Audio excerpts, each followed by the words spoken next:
yoo badii kiyyarraa inni deebi'aa haala farkee tuba deebii eega jettee immoo waan goonuu hin qabnu nama gorsinee gorsa fudhattee anis gaa saniifin isii hojii viidiyoo seenee dhiifama isii goosisuu fi nama lamaan san addaa baafachuutu na hafe malee tanamicha qabame hidha jira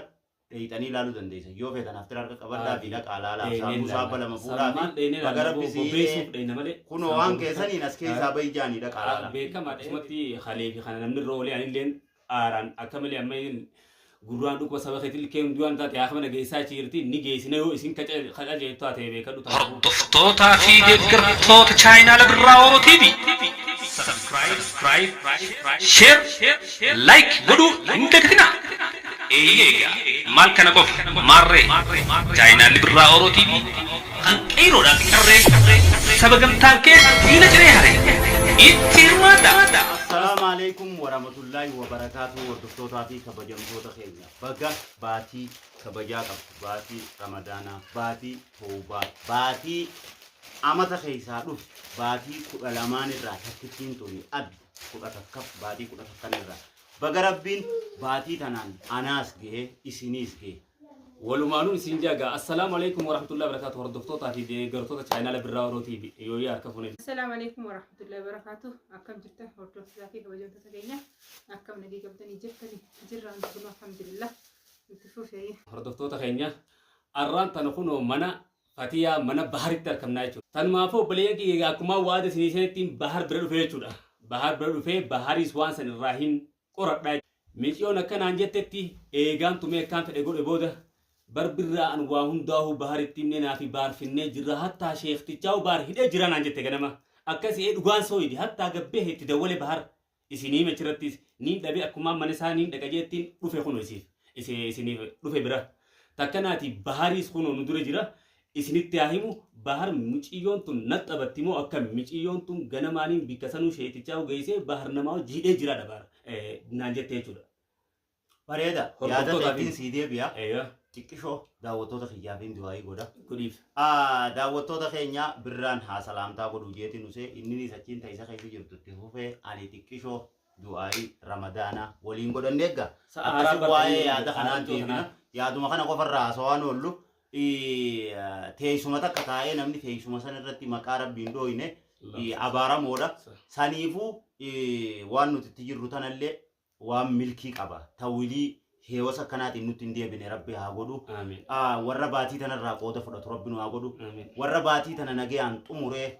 akka jalqabne kanatti qeeballe kanatti nagayaan lafa kaa'u rabbi nu haa godhu. Milkii ramadaanni qabu rabbi isin haa milkeessu nus rabbi haa milkeessu. Kheyrii ramadaanni qabu harkadhaadha nama rabbiif jecha if qabe rabbiitu if qabaafi baatii takkittii tana nuti akka nuti feenutti osoo hin taane akka rabbiin fadhutti warra rabbiif if qabee rabbiin isaaniif if qabe anaas isinis haadha abbaa keessanis rabbi haa godhu warra haadha abbaan fuula rabbii irraa deeme warra jannataa jannatul firdoos rabbi haa godhuu fi warra haadha abbaan jiru haadha abbaan kiyyallee ni jira rabbi urmii nuuf haa dheereysu haadha teessanii fi abbaa keessan bira galchee biyya abbaa keessan irratti soomana dhufu warra soomanu rabbi isin haa godhu hamaatiin isaa bira hin jirres maatii isaa bira nagayaan galchee warra achitti haadha abbaa bira soomanu rabbi isin haa godhu obboleeyyan keenya ta'e irraanfachuun taane warra bara dheengaddaa wayii jirru har'a nu bira hin jirreef rabbi rahmata haa godhuu fi jannatul firdoos rabbi haa kennuuf hin ja'a eegaan hanqana jeeboota gaa amiin amiin amiin jechuu hin dagatinaadha rabbi isiniif haa qeebalu nuufillee rabbi haa qeebalu asumaan gara dubbii birraan nagaafatetti deebina dhugaadha ani kalee gizee namicha qabnu shayxaan sheekhaa miti shayxaan hogguu qabnu ballottiin dawwale yeroodha wal jala geeyse namaan qopheesse sanii bikki kun waan ani fi dhaqee qabuu miti za'aa waliin baallamannetti balloon akka dhufuuf balloonni hin dawwale hoggumee qaan itti dawwale inni dalagaa dhufee rafee bilbila na jalaan kaafne anaa fura jiru na deebise bilbila nageessite nagarsiifte qabne hidha jira san waliin dheeytanii addaa baafachuu dandeessan viidiyoo maan marina waan hin mariniif jira nama nu wajji jiruuf hin marina saniifuu daawwattoota keenya ni warri dubbii tana shakkii qabu hundi as waliin jirra dhaqanii laaluu danda'an bakka inni itti hidhaa jiru hidhamee jira qabamee enja isin hin somne miciyyoon waan takkana sobde wanni takkittiin na sobde maali fuula daawwattootaa duratti himu نملام ورا دبي تنتي إسينك أيوة سيفيني منان جتة أبلو في أبلو نايمو تديه كنو منا خنا قلنا جتة gaji mana sandeke mana sannam ninju manu makkana gurban ke isaida ture tokko akasil laletin debi wan san egana debite abolu sifi ni mana anjette nama laman san adda bafachutu na afe male tanamicha qabame hida jira deitani lalu dandeesa yo fe tanaftir arka qabadda bida qalala sabu sabala mafura bagara bisi kuno wan kesani naske sabai jani da qalala beka ma de dendeti takabusan dendeti maguru tani achi ke sabu ando takana ti gaur dokto ta khenya kuno ga beef tunis asta ajirti akasmati khalefi khana namni role ani len aran akamali amay gurran duk basaba khatil kem duan ta ya khmana geisa chirti ni geisine yo isin kacha khaja ta te be kadu tanafu obboleeyyan keenya micoon akka dachii gaddaafte agartanii jirtan garuu gaanam tokko ni belleessa amma kun fatiyaa bira dhuftee fatiyaa rabboo jirti fatiyaan illaa za'aa meeqa wajjoo taa'u jirti jechuudha waa hundaa fateetti himte waan nutti himin fatiyaadhaa baafte jechuudha icitii isii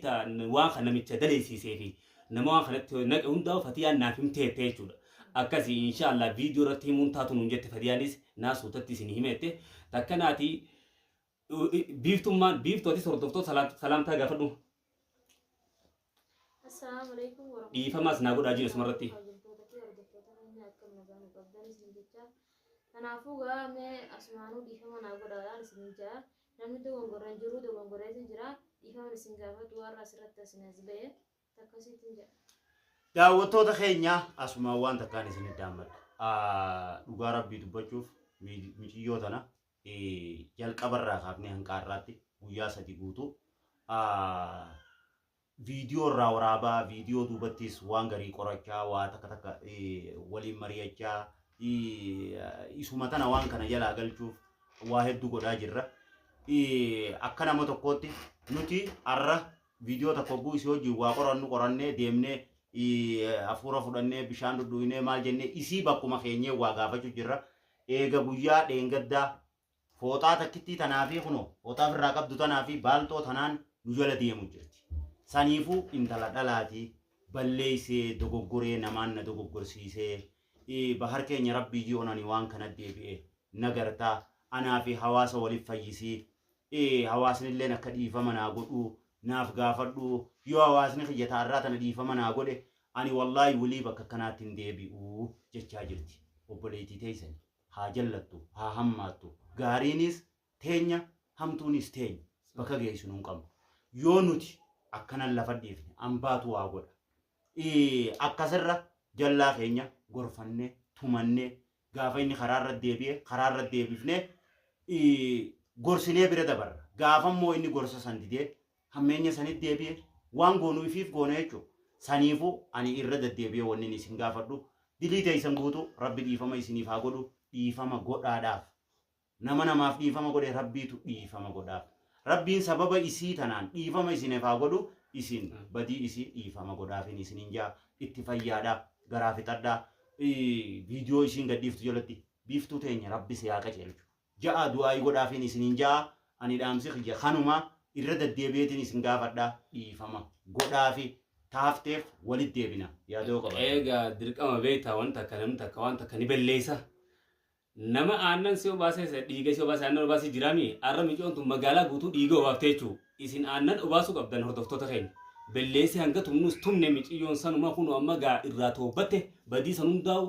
wanta akka ittiin deemu sheenaan na jira jettee Ibraahimis obboleessa ja'a jirti jechuudha Ibraahimillee fayyi alhamdulillahi rabbil alamin Ibraahim dheengadda akkas jira isin jenne arra fayyaa qulqulluudha alhamdulillah innillee fayye inshallah takkanaa isin ja'a hordoftoota keenya isiidhaafis dhiifama godhaadha itti fayyaadha ramadaana yoo waan akkanaa isinti deebite uno bahari kama sulma rafdate bafatiyaanis masulma rafdate arrambo dittim deemtu jechaa jirti jechuudha maaliif isitti waa hunda baafatte itti booche jechuudha akkamalee na booche namnummaan akka isitti garaan raasin jiruet tanumaafu irra dabraaf jettee an ogguun dura dhufugaa isii asitti agarraa waan biraan akka bareetii fidee dhufee fatiyaa bira takkanaati hordoftoota keenya khalaas gaawwanni goonuun jirtu fatiyaan obboleettii keenya guddoodha ni jaalanna kaadha teenya jeeffannaan ta'e obboleettiin guddoon akkasuma tanumaafu obboleeyyan keenya fatiyaa irraas waan ni baasaadha gama kiyyaan assalaamu alaykum warahmatullahi wabarakaatuh isiniin jaa fixadheenis hordoftoota daawwattoota keenya biiftuun gaa eega dhufteerraa waa naa himu jirti boo'echeellee fixattee jirti akkuma daawwattoota fe'an walitti deebinu na godhii daawwattoota kayyaa wajjin dhiifama na goosii jechuu jirti. Anis gaa silatti waan isin balleessi waan dhiifamallee goostu miti garuu maal goonaree waan isin goote safuu cabsitee jirti. Garuu obboleetteenya bakkee geessinuu hin qabnu yoo badii kiyyarraa inni deebi'aa haala harkee tuba deebii eega jettee immoo waan goonuu hin qabnu nama gorsinee gorsa fudhatte. Anis gaa saniifin isii hojii viidiyoo seenee dhiifama isii goosisuu fi dhiifama godhaaf obboleeyyan kiyya isinillee toobadhee jechuu jirti. Rabbi haa qaceelchu du'aayii godhaaf rabbi haa qaceelchu jaa du'aayii godhaaf inshaallah nin qajeelaa jechuu jirti ni ilaalla walumaan jirraa gaa inshaallah hanga waliin jirru ni garraa nutis kanumaan jira. Akkasii daawwattoota keenya assalaamu alaikum warahmatullahi wabarakatuh. Nagaan nu jira dhaalota keenya. Baay'ee.